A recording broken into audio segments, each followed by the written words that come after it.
வணக்கம் மக்களே, hi hello KTM fame, welcome back to KTM movie review. இன்னைக்கு நம்ம வீடியோல எந்த மூவியை பத்தி ரிவ்யூ பார்க்க போறோம்னா,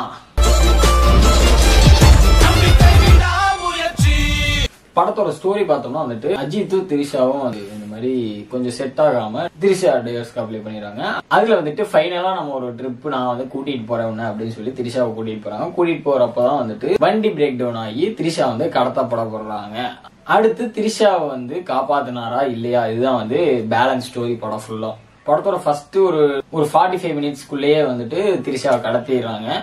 அண்ட் அதுக்கப்புறம் இருக்கிற படம் ஃபுல்லாவே வந்துட்டு அவங்களை காப்பாத்துறது மட்டும் தான் ஸ்டோரியா அப்படியே லைன் அப்பா போயிட்டு இருந்துச்சு.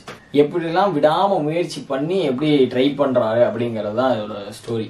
ஸ்டோரியே சிம்பிளா இருக்கிற மாதிரி படமும் ரொம்ப சிம்பிளா தான் போச்சு. படத்துல எதுவும் எக்ஸ்பெக்ட் பண்ணாம வாங்கன்னு சொல்லி டேரக்டர் சொன்னது கரெக்டா தான் இருந்துச்சு. அப்படி எக்ஸ்பெக்ட் பண்ணாம நீங்க போனீங்கன்னா தான் ஒரு 2-3 சீனாவது உங்களுக்கு ஒரு நல்லா இருக்கிற ஃபீலை வந்து கொடுக்கும். இல்லைன்னா அப்புறம் எக்ஸ்பெக்ட் பண்ணீங்கன்னா டிசப்பாயின்மெண்டோட தான் வரணும். அந்த 2-3 சீன் தான் கொஞ்சம் இன்ட்ரெஸ்டிங்கா போகும்.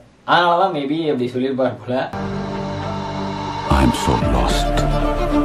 அஜித் ஃபேன்ஸ் சில பேருக்கு மேபி பிடிக்கலாம். நியூட்ரல் ஃபேன்ஸா போய் படத்தை பாக்குறோம், ஒரு படமா பாக்குறோம், ஸ்டோரியா பாக்குறோம், கதையா பாக்குறோம் அப்படின்னு சொல்லி போய் பார்த்தோம்னா வந்துட்டு அந்த அளவு சாட்டிஸ்ஃபை ஆகாது, டிசப்பாயின்மெண்டோட தான் வர்ற மாதிரி இருக்கும். சரி, அஜித்காக எடுத்த படம், அஜித் ஃபேன்ஸ் போய் என்ஜாய் பண்ற ட்ரீட் மாதிரியான ஒரு படமா இருக்குமான்னு பார்த்தா அதுவுமே கொஞ்சம் டவுட் தான். அவரை என்ஜாய் பண்ற அளவுக்கும் வந்து சீன்ஸ் அந்த அளவுக்கும் இல்ல. அவர் வர்றதே வந்து என்ஜாய்மெண்ட் பண்ணிக்க வேண்டியதான். அந்த மாதிரிதான் வந்துட்டு அந்த ஒரு இதுக்கு தள்ளப்பட்டாங்க. அந்த மாதிரிதான் இருந்துச்சு. செகண்ட் ஹாஃப்ல சில சீன்ஸ் வந்து பிஜிஎம் வச்சு நல்லா வந்து எலிவேட் பண்ணி நல்லாவே கொண்டு போயிருந்தாங்க. ஃபர்ஸ்ட் ஹாஃப் பார்த்தா வந்து கொஞ்சம் ஸ்லோவாவே தான் போகும். அது வந்து யூஸ்வலா என்னன்னா, இப்போ ஒய்ஃபை தேடி போறாங்க, என்னென்னலாம் பண்ணுவாங்க, அது ஒரு யூஸ்வலா இப்படிதான் இருக்குங்கிற மாதிரி தெரிஞ்சதுதான். அதே மாதிரிதான் ஸ்டோரி லைனப்பா அப்படி ஸ்லோவா கொண்டு போனாங்க. அதுல சில 2-3 ட்விஸ்ட்ஸ் வைப்பாங்க. அந்த ட்விஸ்ட்ஸ் மேபி வந்து நல்லா இருந்துச்சு, உங்களுக்கு கனெக்ட் ஆச்சு அப்படிங்கிற மாதிரி இருந்ததுன்னா நல்லா இருக்கும் உங்களுக்கு பாக்குறதுக்கு. எனக்கு வந்து ஒரு ட்விஸ்ட் வந்து நல்லா இருந்துச்சு. அர்ஜுனை வந்து 2வது டைம் அஜித் மீட் பண்றப்போ வந்து ஒரு ட்விஸ்ட் இருக்கும். அது வந்து எனக்கு வந்து பாக்குறப்ப நல்லா இருந்துச்சு. படத்துல பாக்குறப்ப ஸ்டாஃப்ல ஒரு 2-3 ட்விஸ்டோட அப்படி வச்சு கொண்டுட்டு போயிருந்தாங்க. இருந்தாலுமே அந்த ஸ்லோவா போனது வந்துட்டு கொஞ்சம் நெகட்டிவ் தான். இன்டர்வல் வர்றப்ப வந்துட்டு கொஞ்சம் அப்படியே நல்லா வந்து கிரிப்பிங்கா புடிச்சு வச்சு சீன் எடுத்துட்டாங்க. அடுத்து செகண்ட் ஹாஃப் ஸ்டார்ட் பண்ணி கொஞ்சம் கடுப்பா தான் போகும். அதுக்கப்புறம் வந்து அஜித் வந்து டிரான்ஸ்பர்மேஷன் ஆகி அடுத்து ரிவெஞ்ச் மோடுக்கு போவாரு. அந்த மோடுக்கு போறப்ப வந்துட்டு அதுக்காக எடுக்கிற சீன்ஸ் எல்லாம் வந்துட்டு நல்லா இருக்கும். அது பிடிக்கும், பாக்குறவங்களுக்கு வந்து என்ஜாய் பண்ற அளவுக்கு இருக்கும். ஃபேன்ஸா பார்த்து என்ஜாய் பண்றதுக்கு அந்த மாதிரி சீன்ஸ் வந்து அப்படியே வந்து நல்லா கொண்டு போயிருந்தாங்க. கதை வயசுமே வந்து அது வந்து நேச்சுரலா ரியாலிட்டியா எப்படி கொண்டு போகணுமோ அந்த மாதிரி வந்து சூப்பரா கொண்டு போயிருந்தாங்க. அது நல்லா இருக்கும், எனக்கு புரியுது. அடுத்து இப்படியே டிரான்ஸ்ஃபர்மேஷன் பண்ணி கொஞ்சம் கொஞ்சமா கண்டுபிடிச்சு கிளைமேக்ஸ் எல்லாருக்கும் ஒரு யூஸ்வலா வந்து இருக்கிற மாதிரி ஒரு கிளைமேக்ஸ் தான். எல்லாத்துக்குமே ஒரு ட்விஸ்ட்னு ஒண்ணு வச்சாலுமே வந்துட்டு அது வந்து ஒரு கெஸ்ஸிங்கான ஒரு ட்விஸ்ட் மாதிரி தான் இருந்துச்சு. பெருசா ஒன்னும் எக்ஸைட்மெண்ட் ஆகிற அளவுக்கு ட்விஸ்ட்னு ஒன்னும் இல்ல. இப்படிதான் கிளைமேக்ஸ் இதுதான் இப்படிதான் போகுது அப்படிங்கிற மாதிரி எல்லாத்துக்குமே ஒரு தெரிஞ்ச ஒரு கிளைமேக்ஸ் தான், ஒரு கெஸ் பண்ற அளவுக்கான ஒரு கிளைமேக்ஸ் தான்.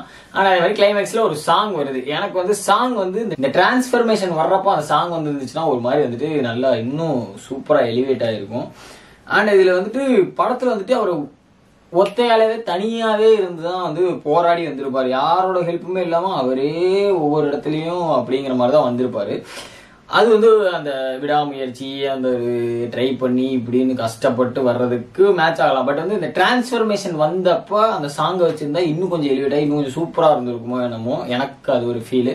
ஏன்னா வந்து கஷ்டப்பட்டாரு, அந்த கஷ்டத்தை எதிர்த்து அடுத்தது வந்து அடிக்கிறாரு. அடிச்சப்போ அந்த பாட்டுக்கு சிங்க் நல்லா ஆச்சு. இப்போ வந்து அடிச்சுக்கிட்டு இருக்கும் போது மறுபடியும் வந்துட்டு அந்த சாங்கை போட்டு சரி நல்லா தானே போயிட்டு இருக்கு, இதுக்கு மேல சாங்கையும் வச்சு இன்னும் கொஞ்சம் எலிவேட் பண்ணது வந்துட்டு சும்மாவே கரெக்டா தான் இருக்கு, இதுக்கு மேல எதுக்கு சாங்கு அப்படிங்கிற மாதிரி எனக்கு ஒரு ஃபீல் கொடுத்துருச்சு.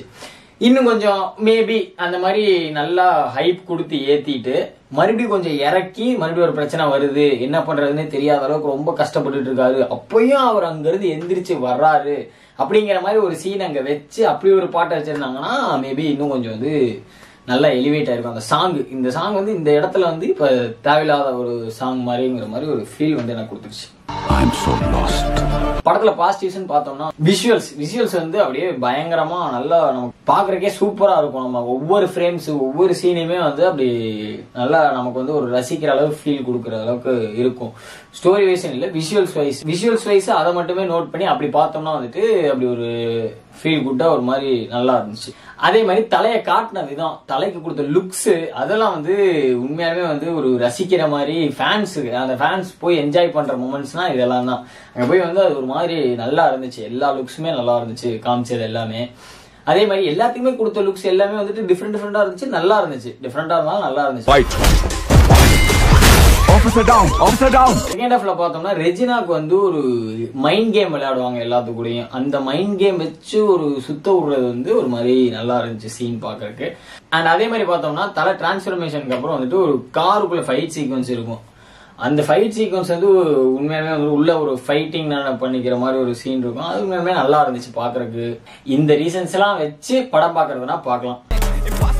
அந்த மாதிரி பொம்பளைங்க வாழவே கூடாது. இதே மாதிரி ஃபிளாஸா ஸ்டோரி ஸ்லோவா இருக்கும். ஹோல்சமா ஒரு மூவியா பாக்குறப்போ, ஒரு ஸ்டோரியா பாக்குறப்போ அது வந்து அந்த அளவுக்கு வந்து சாட்டிஸ்ஃபை பண்ணாது. ஒரு ஸ்கிரீன் பிளே வைஸ் ஒரு போன விதத்துல வந்துட்டு அந்த அளவுக்கு சாட்டிஸ்ஃபைடா இல்ல. ஒரு ஃபேன்ஸா இருந்து அஜித் ஃபேன்ஸா இருந்து அஜித்காக படம் பார்க்க போனா ஒர்த்து. அஜித்காக படம் பார்க்க போனா மேபி உங்களுக்கு வந்து அந்த ஃபீல் வந்து நல்லா இருக்கும், சரிங்கிற நல்லா இருக்கும் அப்படிங்கிற அளவுக்கு ஒரு இது இருக்கும். மற்றபடி வந்து நியூட்ரல் ஃபேனா போய் பார்த்தீங்கன்னா படத்துல அஜித்தை தவிர வேற ஏதாவது எக்ஸ்பெக்ட் பண்ணீங்கன்னா அவ்வளோ உங்களுக்கு சாட்டிஸ்ஃபை ஆகாது. அஜித் ஃபேன்ஸுக்கே வந்துட்டு அஜித்தை எலிவேட் பண்ணி காட்டுற மாதிரி சீன்ஸ் எதிர்பார்த்து போனீங்கன்னா அதுவும் உங்களுக்கு சாட்டிஸ்ஃபை பண்ணாது. இந்த மாதிரி வந்துட்டு ஒரு 3 டைப் ஆஃப் ஆடியன்ஸ்ல வந்து 1 டைப் ஆஃப் ஆடியன்ஸை தான் சாட்டிஸ்ஃபை பண்ணும். மிச்ச 2 டைப் ஆஃப் ஆடியன்ஸுமே வந்து கொஞ்சம் டவுட் தான், சாட்டிஸ்ஃபை ஆகுது.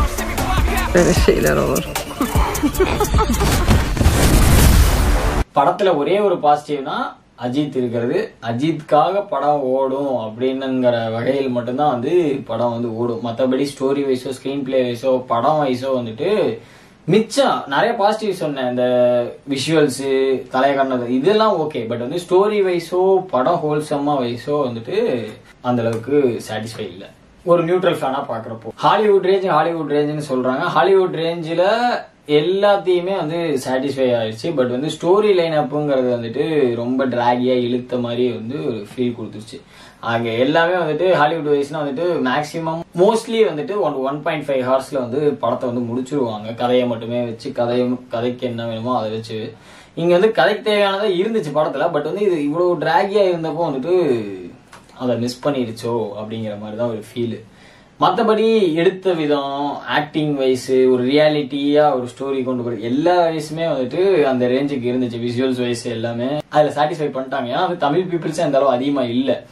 ஹாலிவுட்ல தான் எடுத்தாங்க. ஹாலிவுட் பீப்புள்ஸா ஃபுல்லா இருந்து அதை கவர் பண்ணி அப்பங்கிறப்ப அந்த ஒரு ஃபீல் உங்களுக்கு கொடுத்துரும், ஹாலிவுட் ரேஞ்சுக்கான ஃபீல்ஸ். பட் வந்து இந்த இழுவையா இப்படி இருக்கிறப்போ வந்துட்டு கொஞ்சம் அதுல நெகட்டிவான மாதிரி ஃபீல் ஆயிடுச்சு. ஓகே, இது என்ன டைப் ஆஃப் ஆடியன்ஸ் பார்க்கலாமா வந்துட்டு அஜித் ஃபேன்ஸ் ஒரு எக்ஸ்பெக்டேஷன் அந்த அளவு அஜித்தை மாசா பாக்குறதுக்கு இல்லாம அஜித்தை பாக்குறதுக்காக போறவங்க சில பாசிட்டிவிட்டி சொல்லியிருப்பேன். அந்த மாதிரி விஷுவல்ஸ்க்காக இல்ல கார் சேசிங் சீன்லாம் எனக்கு பிடிக்கும். அந்த மாதிரி இது பாக்குறதுக்கு இந்த மாதிரி சில விஷயத்துக்காக போய் பாக்குறவங்க போய் பார்க்கலாம். மற்றபடி ஒரு ஸ்டோரியா பார்க்கணும்னாலோ ஒரு ஃபேமிலி ஆடியன்ஸ் பார்க்கணும்னா வந்துட்டு ஃபேமிலி ஆடியன்ஸ் பார்க்குற அளவுக்கு ஒரு டீசென்டான ஃபிலிம், ஒரு குட் ஃபிலிம். பட் வந்து இந்த போர் அடிக்குமா, ஸ்டோரி லேக் ஆகுது, இதெல்லாம் வச்சு பாக்குறப்போ வந்துட்டு ஒரு காமெடி அந்த அளவு இல்ல. இப்போ இந்த மாதிரி எந்த ஃபேக்டருமே இல்லாதப்போ ஒரு ஃபேமிலி ஆடியன்ஸ் வந்து அதை சாட்டிஸ்ஃபை பண்றது ரொம்ப கஷ்டம். ஏன்னா வந்து ஒரு அம்மாவோ ஒரு வீட்டில் இருக்கவங்களோ எதிர்பார்க்கறது வேற மாதிரி இருக்கும். அதனால அது கொஞ்சம் டவுட் தான் ஃபேமிலி ஆடியன்ஸுக்கு. டவுட் ஃபேமிலி ஆடியன்ஸ் எதுவுமே இல்லாம போய் பாக்குற மாதிரிங்கிற ஒரு படம் அந்த அளவுக்கு கிடையாது. ஸோ வந்துட்டு இந்த அஜித் ஃபேன்ஸ் ஒரு தியேட்டரிக்கல் மூமெண்ட் என்ஜாய் பண்றதுக்காக எடுத்த ஒரு படம் தான். அஜித் ஃபேன்ஸ் மேபி வந்துட்டு சில பேர்த்துக்கு வந்துட்டு அது சாட்டிஸ்ஃபை பண்ணலாம். அஜித்தை பார்த்தாலே போதும், எங்களுக்கு சில சீன்ஸ், எங்களுக்கு அந்த 2-3 சீன்ஸே போதும், நாங்க என்ஜாய் பண்றோம் அப்படின்னு நினைக்கிறவங்களுக்கான ஓகேவான படம் தான். மற்றபடி வந்து எல்லாத்தையுமே சாட்டிஸ்ஃபை பண்ணுமானா எல்லா ஃபேன்ஸு எல்லாமே சூப்பரான படம், எல்லாத்தையும் சாட்டிஸ்ஃபை பண்ணும், எல்லாமே செம்மையா இருக்கு அப்படிங்கிற அளவுக்கு இருக்கலாம் இல்ல. அவ்வளவுதான். ஓகே, இந்த வீடியோ, இந்த மூவி ரிவ்யூ, இந்த கண்டென்ட் இதோட முடிச்சுக்கிறேன். உங்களை நெக்ஸ்ட் வீடியோ, நெக்ஸ்ட் மூவி ரிவ்யூல பாக்குறேன். Until then, bye bye from Deepak. Bye bye, Kedim Fame. Love you lots.